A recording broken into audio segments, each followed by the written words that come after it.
देखुना सीधा सड़क से जो क्राइम ब्रांच डीजी जहां सी सीधा कहले आम पुलिस वाला से नथिले आम पुलिस वाला ताकू रेस्क्यू करके आनिले डाक्तरखाना नेले एते सस्ता कमेंट केमिति दउचंती एते बड़ बड़ पुलिस ऑफिसर मु मीडिया रो जहा देखुची तांको पुलिस वाला तांको रेस्क्यू करके आनिले ना से पार्टी पाकु पाकु कला जीवन थिला ताकू चढ़ई देले के से गुंडा मानकू जे आउ शेष कर दियो टोटल शेष कर दियो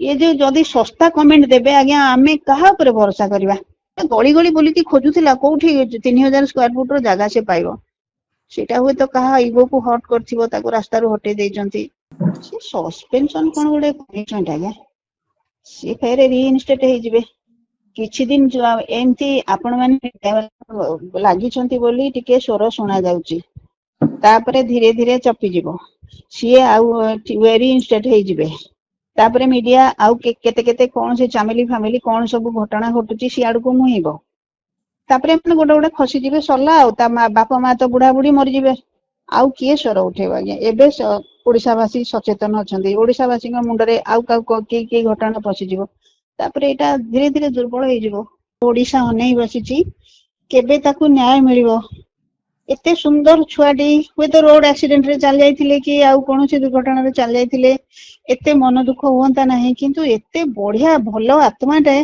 ताकू एते तड़पेई कि ताकू एते कलबल करी मरा जाइची मो हृदय गुण मु तो माटी सारा ओडिसावासी हृदय चहली गला आज्ञा से वीडियो देखिला बेलकू कहारी धैर्य रहिला नहीं ताकू न्याय मिलिबो तो समस्ते चाहिबे मु कोन एकुटिया ताकू जल्दी न्याय मिलू सेही तो मते कहिथिला मां आपण जिम जानतु जोग करंतु आपण सुस्थ रहिबे एकुटिया रहउचंती मते सेही ही कहिथिला मु तारी कथारे अनुप्राणित होई जिम के जाइथिली आउ जिम रे मु देखिली शह शह पिला तांको रजिस्टर थरे चेक करथिली 400 एबव पिला जिम रे जॉइन करचंती आ समस्त केवल सौम्यर प्ररोचना रे जॉइन करचंती सेठी आमे सौम्य कि जानिथिलु आउ के मालिक के आमे जानिबार आवश्यकता नथिला आमर कोथरे किछि लेन देन नथिला बहुत सुंदर चालुथिला से चलुथिला बहुत कहारी अभियोग किछि भी हेई नै एते पुझियो आसुथिले मु तो माने ओल्ड लोकटा मु भलिया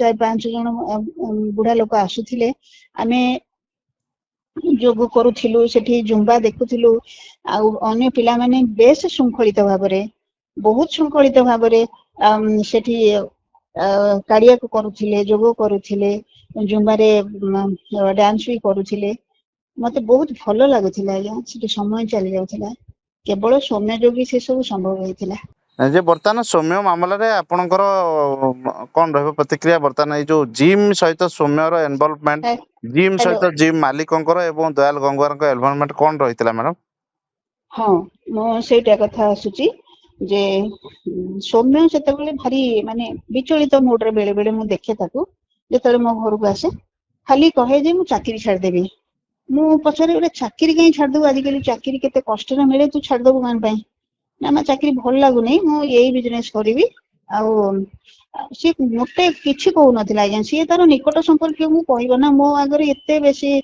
खोली हो नथिला सी सब बेले तो हस समूह सब बेले आश्वासना भरा कथा सब बेले कहबो मा मु अछि तमरो गोटे पुओ गले भी मु गोटे पुओ अछि एमती कहउतला आउ पछरे मु जानिली मु ता मालिक के हमरे जानिबार आवश्यक नथिला समय तो सब कथा बुझी दउतला सुंदर ऑर्गेनाइजेशन थिला जे स्पेशली बुढ़ा बुढ़ी मानु को जिम को आनिबो जोग सिखेबो एटी चेष्टार बहुत थिला मते सब बोला तम सांग मानु को को से आसतो फिट रहो सब बेले कहउतला मु भाबिली कोन के से गोटे सोशल सर्विस माइंडेड पिलाटा समस्त को सहायता करे तेडू से आसी बोधे चाहूची एमती एटा तो भलो इनकम गोटे ना पर हेड जदि मासिक 1000 टंका दिया जाए 400 पिला एठी एडमिशन करथिले केते इनकम होथु सेमानको दरमा केते घर भड़ा केते दे दे के बहुत प्रचुर लाभ हबो तेनु बोध हुए से एई बिजनेस टा करियो जायथला ये दीटा कथा हबो गोटे होजे बिजनेस हबो प्लस सोशल सर्विस भी हबो आज्ञा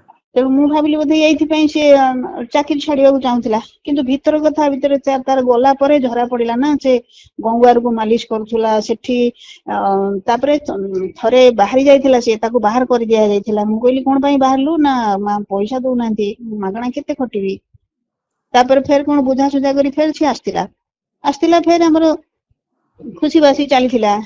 ମୋର ଏଇ ଯୋଉ ମରିବାର 1.5 ମାସ ଆଗରୁ ଫେର ବାହାରିଗଲା ସେଇ କଥା ଏକାଠି କହିଲା, ମତେ ପଇସା ଦଉନାହାନ୍ତି ଆଇ, ମୁଁ କେତେ ଖଟିବି। ତାମାନେ ସେ ତାପରେ ମରିବା ପୂର୍ବରୁ ସେ 2 ଥର ବାହାରିଛନ୍ତି ତାମାନେ। ହଁ ଥରେ ହଉଛି, ସେକେଣ୍ଡ ଟାଇମ ବାହାରିଲା ତ ଗଲା ଆଉ। ତାପରେ ସେ ମତେ କହିଲେ ଯେ ମା ଟିକେ ଇମର୍ଜେନ୍ସି ବେସିସ୍ କିଏ ଆପଣଙ୍କର ସାଙ୍ଗ ଥିବ, କାହାର ଘର ଥିବ, ମତେ 3000 ସ୍କୋୟାର ଫୁଟ ର ଗୋଟେ ଜାଗା ଦରକାର ମା। ମୁଁ ଦେଖିବ ମୁଁ ଜିମ୍ କରିବି ନା, ସବୁ ପିଲା ପଳେଇ ଆସିବେ, ଅଟୋମେଟିକ ତା ଜିମ୍ ବନ୍ଦ ହେଇଯିବ। ଏଇଟାକୁ ବାରମ୍ବାର କହୁଥିଲା, ମତେ କହୁଥିଲା, ସମସ୍ତଙ୍କୁ କହିଥିବ। ସେ ଜିମ୍ ମାଲିକ ଯିଏ ତାର ସାଙ୍ଗ ଯିଏ ରିଲେଟେଡ ଆମର ଜିମ୍ ର। ହଁ ପଛରେ ମୁଁ ଶୁଣିଲି, ଆମେ କାହିଁକି ଜାଣିବୁ କିଏ କଣ ରିଲେଟେଡ, ଆମ କାମ ଭଲ ତ ଆମେ ଭଲ। ଆଜ୍ଞା ତେଣୁ ସିଏ ହଉଛି, ସିଏ ଯୋଉ ମାନେ ସିଏ ପିଲା ଲୋକ, ତା ମତେ ପଇସା ଦଉନାହାନ୍ତି ଟିକେ ଆଜ୍ଞା ଅଛି ଗୋଟେ ଆଉ ଗୋଟେ ଜିମ୍ କରିବ, ଦେଖିବ ମା ସବୁ ପିଲା ଜିମ୍ ପଳେଇ ଆସିଛି, ମୋ ଜିମ୍ କି ପଳେଇ ଆସିବେ, ଅଟୋମେଟିକ ତା ଜିମ୍ ଟା ବନ୍ଦ ହେଇଯିବ। ମତେ ପଇସା ଦଉନି, କମିଟମେଣ୍ଟ କରିକି ଆଣିଲେ ପଇସା ଦଉନାହାନ୍ତି। ତାର ବି କଣ 20% ନା 30% କଣ ସେୟାର ଥିଲା। ମୁଁ ଏଇଟା ସେ କହୁଥିଲା, କହିଲା ମୁଁ 30, ମୁଁ କହିଲି ଏଗ୍ରିମେଣ୍ଟ କରିନୁ କି? କହିଲା ନା ମା ସରକାରୀ ଚାକିରି କରିଛି ଏବଂ ଭର୍ବାଲ ଏଗ୍ରିମେଣ୍ଟ ଆମର ହେଇଛି, ମୋର ଏଗ୍ରିମେଣ୍ଟ ହେଇନି, ମୋ 30% ଅଛି। ଆଉ ସେଇଥିପାଇଁ ମୁଁ ଚାକିରି ଛାଡିଦବାକୁ ଚାହୁଁଛି। 30% ମାନେ କଣ ତାମାନେ ତାଙ୍କ ଜିମ୍ ର ଲାଭର ହଁ ଟୋଟାଲ ଲାଭର। ଲାଭର 30, ନା ସିଏ ଆଚ୍ଛା ଆଗେ ସବସ୍କ୍ରାଇବ କରିଥିବ ନା, ଯୋଉ ବହୁତ ଦାମୀ ଦାମୀ ଡିଭାଇସ ଗୁଡାକ କିଣା ହେଇଥିଲା। ହୁଁ ସେଠି କଣ କମ ଯୋଉ ଇନଷ୍ଟ୍ରୁମେଣ୍ଟ ଗୁଡାକ ଥିଲା କି? ଆଚ୍ଛା ବହୁତ ଡିଭାଇସ କିଣା ହେଇଥିଲା। ସେ ତାର ସେ ଦେଇଥିବ ପଇସା, ସିଓର ପଇସା ଦେଇଥିବ। ଆଉ ତାର ମୌଖିକ ଚୁକ୍ତି ହେଇଥିବ ଯେ ସେ ତାର ଲାଭାଂଶର ଏତିକି ନବ, ପ୍ଲସ ସେ ଟ୍ରେନର ହିସାବରେ ତାର ଦରମା ନବ। ହୁଁ ବୁଝିଲେ କି? ଆଜ୍ଞା ତାଙ୍କର କଣ ତାଙ୍କର ଭରବାଲ ଏଗ୍ରିମେଣ୍ଟ ହେଇଥିବ। ହୁଁ ତାପରେ ସିଏ ଗଙ୍ଗୁଆର ଯାହାକୁ କହୁଛନ୍ତି, ସିଏ ତ ସରକାରୀ ଚାକିରି ଯେହେତୁ କରିଛି, ସିଏ ବି ତ ଡାଇରେକ୍ଟ ଏଗ୍ରିମେଣ୍ଟ କରିନଥିବ ନା, ସେ କାହା ଥ୍ରୁରେ। ଆମ ପିଲାମାନେ ବି କେହି ସିଓର ନୁହନ୍ତି ଯେ ମାଲିକ କିଏ ସେ, ହେଲା କି? ସେମାନେ ତା ସହିତ ଯୋଉ ଏଗ୍ରିମେଣ୍ଟ ହେଇଥିବ, ସେ ଏଗ୍ରିମେଣ୍ଟ ସେଟାକୁ ଦେଖିଲେ ହବ ନା। ମତେ ବଡ ଆଶ୍ଚର୍ଯ୍ୟ ଲାଗୁଛି, ଯୋଉ ଦିନ ସୌମ୍ୟ ଚାଲିଗଲା ସେଇଦିନ ଏମାନେ ହୋର୍ଡିଂ ଉଠେଇଲେ, ସେଇଦିନ ଜିମ୍ ବନ୍ଦ କରିଦେଲେ, ସେଇଦିନ କଣ ସମସ୍ତେ ସମସ୍ତଙ୍କର କଣ କଣ ରଖିଛ ସବୁ ନେଇଯାଅ, ଜିମ୍ ବନ୍ଦ ହେଇଯିବ। ଏଇଟା ବଡ ମାନେ ସନ୍ଦେହ ଜନକ ନୁହଁ କି ଆଜ୍ଞା? ହୁଁ ଏଇଟା ମୋ ମନରେ କଣ, ସମସ୍ତଙ୍କ ମନରେ ଏଇ ସନ୍ଦେହ ସୃଷ୍ଟି କରୁଛି ଯେ ସିଏ ତ 1.5 ମାସ ହେଲା ପଳେଇଥିଲା, ଜଷ୍ଟ ଗୋଟେ ଟ୍ରେନର ମାନେ ଆସିବେ ଯିବେ, ଯିଏ ଭଲ କାମ କରିବ ସିଏ ରହିବ, ଯିଏ ଖରାପ କାମ କରିବ ତାକୁ ବାହାର କରିଦିଆହବ, କି କଣ ଗୋଟେ କିଛି କନଫ୍ଲିକ୍ଟ ହେଲେ ତାକୁ ବାହାର କରିଦିଅ। ତମେ ଏତେ ଛାନିଆ କଣ? ଯୋଉ ଦିନ ମଲା ସେଇଦିନ ତମ ଜିମ୍ ବନ୍ଦ। ତାହେଲେ କିଛି ଗୋଟେ ସନ୍ଦେହ ରହୁନି କି? ହୁଁ ହୁଁ ହୁଁ ନିଶ୍ଚିତ ରହୁଛି। ହୁଁ ତାପରେ କ୍ରାଇମବ୍ରାଞ୍ଚ କେମିତି ଅବହେଳା କରୁଛି ମୁଁ ଜାଣିପାରୁନି। ଇନକ୍ୱାରି ଏଇଟା ତ ଆଗ ହବା କଥା। ତାପରେ ଯୋଉ ଦିନ ସୌମ୍ୟ ଚାଲିଗଲା, ସେଇଦିନ ମୁଁ ଜିମ୍ ଯାଇଥିଲି। ସେମାନେ କହିଲେ ନା ନେଇଯାଅ ବୋଲିକିରି। କଣ ସେଇଦିନ ନେଇଯିବା ପାଇଁ କହିଲେ? ଏଇ ଆମର ଜୋତା ଥିଲା ସେଠି, ଯୋଗ ପାଇଁ ଯୋଉ ମ୍ୟାଟ ଆମେ ୟୁଜ କରୁ ସେଠି ରଖିଥିଲୁ। ଆଜ୍ଞା ହଁ ମୁଁ ଏଇଠୁ ଯାଇଥିଲି। ଗଲାବେଳକୁ ସେ ସତ୍ୟମ ବୋଲି ଗୋଟେ ପିଲା ସେଠି ଆକାଉଣ୍ଟାଣ୍ଟ ଥିଲା, ତାକୁ ହୁଁ ପଚାରିଲି ସୌମ୍ୟକୁ ତମେ ପଇସା ଦଉନଥିଲ? ସତ୍ୟମ କହିଲା ନା, ସେ ପ୍ରତି ମାସ ପଇସା ନିଅନ୍ତି। ଯଦି ପ୍ରତି ମାସ ପଇସା ନିଅନ୍ତି, ସେ ତାର ଟ୍ରେନର ହିସାବରେ ପଇସା ନିଏ କି ତାର ଯୋଉ ସେୟାର ହୋଲ୍ଡର ହିସାବରେ ପଇସା ନିଏ, ମୁଁ ଜାଣିନି। କଣ ତାଙ୍କର ଆକାଉଣ୍ଟ ଚେକ୍ କଲେ ଜଣା ପଡିବ ସେ ସୌମ୍ୟକୁ କେତେ ପଇସା ଦଉଥିଲେ।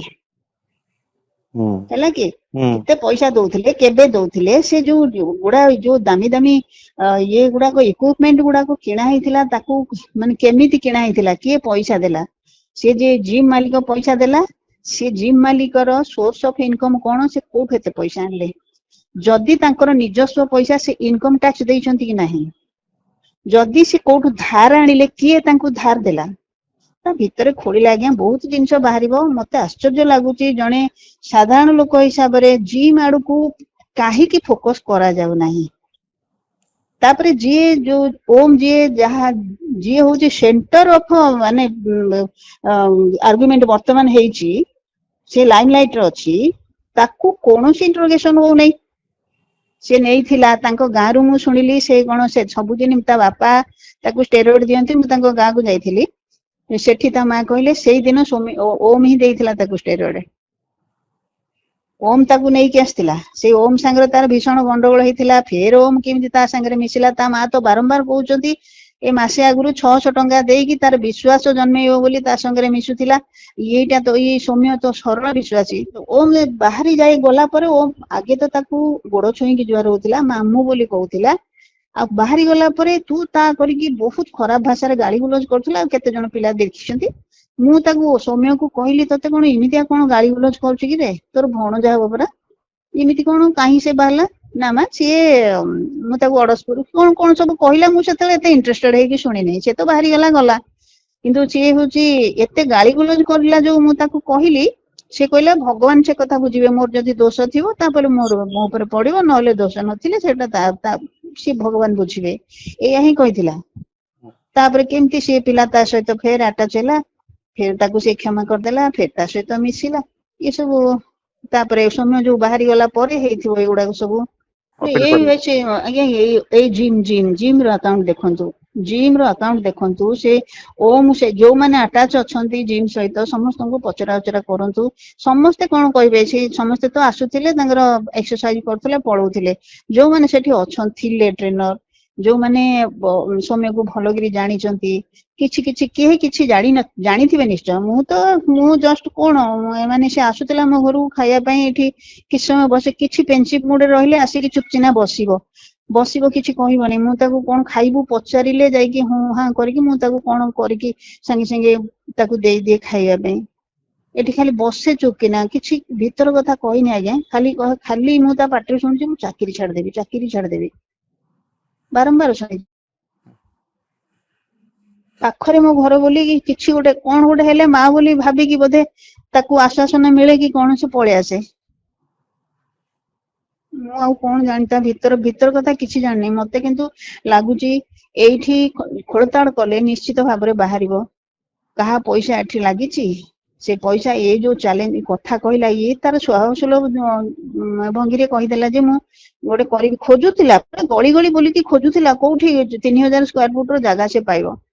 ସେଇଟା ହୁଏତ କାହା ଇଗୋକୁ ହର୍ଟ କରିଥିବ, ତାକୁ ରାସ୍ତାରୁ ହଟେଇ ଦେଇଛନ୍ତି। ସେ ସସ୍ପେନସନ କଣ ଗୋଟେ କହିଛନ୍ତି ଆଜ୍ଞା, ସିଏ ଫେରେ ରିଇନଷ୍ଟେଟ ହେଇଯିବେ। କିଛି ଦିନ ଏମିତି ଆପଣ ମାନେ ଲାଗିଛନ୍ତି ବୋଲି ଟିକେ ସ୍ୱର ଶୁଣା ଯାଉଛି, ତାପରେ ଧୀରେ ଧୀରେ ଚପିଯିବ। ସିଏ ଆଉ ରିଇନଷ୍ଟେଟ ହେଇଯିବେ। ତାପରେ ମିଡିଆ ଆଉ କେତେ କଣ ସେ ଚାମିଲି ଫାମିଲି କଣ ସବୁ ଘଟଣା ଘଟୁଛି ସିଆଡକୁ ମୁହେଁଇବ। ତାପରେ ମାନେ ଗୋଟେ ଖସିଯିବେ, ସରିଲା ଆଉ। ତା ବାପା ମା ତ ବୁଢା ବୁଢୀ ମରିଯିବେ, ଆଉ କିଏ ସ୍ୱର ଉଠେଇବ ଆଜ୍ଞା। ଏବେ ଓଡିଶାବାସୀ ସଚେତନ ଅଛନ୍ତି, ଓଡିଶାବାସୀଙ୍କ ମୁଣ୍ଡରେ ଆଉ କାହାକୁ କି ଘଟଣା ପଶିଯିବ, ତାପରେ ଏଇଟା ଧୀରେ ଧୀରେ ଦୁର୍ବଳ ହେଇଯିବ। ଆମେ ଭଗବାନଙ୍କ ଛଡା ଆଉ କଣ ଆଉ କରିପାରିବା। ମୁଁ ତ ମୋ ପୁଅ ପ୍ରତି ନ୍ୟାୟ ପାଇନି। ଆଉ ଦେଖୁନାହାନ୍ତି ସିଧାସଳଖ ସେ ଯୋଉ କ୍ରାଇମବ୍ରାଞ୍ଚ ଡିଜି ଯାହାନ୍, ସିଏ ସିଧା କହିଲେ ଆମ ପୋଲିସ ବାଲା ସେଠି ନଥିଲେ। ଆମ ପୋଲିସ ବାଲା ତାକୁ ରେସ୍କ୍ୟୁ କରିକି ଆଣିଲେ, ଡାକ୍ତରଖାନା ନେଲେ। ଏତେ ଶସ୍ତା କମେଣ୍ଟ କେମିତି ଦଉଛନ୍ତି ଏତେ ବଡ ବଡ ପୋଲିସ ଅଫିସର? ମୁଁ ମିଡିଆରୁ ଯାହା ଦେଖୁଛି, ତାଙ୍କ ପୋଲିସ ବାଲା ତାଙ୍କୁ ରେସ୍କ୍ୟୁ କରିକି ଆଣିଲେ ନା ସେ ପାଟି ପାକୁ କଲା, ଜୀବନ ଥିଲା ତାକୁ ଚଢେଇ ଦେଲେ ସେଇ ଗୁଣ୍ଡା ମାନଙ୍କୁ, ଯିଏ ଆଉ ଶେଷ କରିଦିଅ, ଟୋଟାଲ ଶେଷ କରିଦିଅ। ଏ ଯୋଉ ଯଦି ଶସ୍ତା କମେଣ୍ଟ ଦେବେ ଆଜ୍ଞା, ଆମେ କାହା ଉପରେ ଭରସା କରିବା?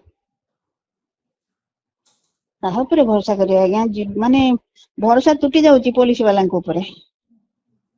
ତଥାପି ଆଶା ଅଛି କେହି ଜଣେ ଭଲ ପୋଲିସ ତ ଥିବ, ସମସ୍ତେ ଖରାପ ନୁହଁ। କେହି ତ ଥିବ, କିଛି ତ ଥିବ ନିଶ୍ଚିତ ଭାବରେ। ଭଗବାନ ତାଙ୍କ ମାଧ୍ୟମରେ କାମ କରେଇବେ।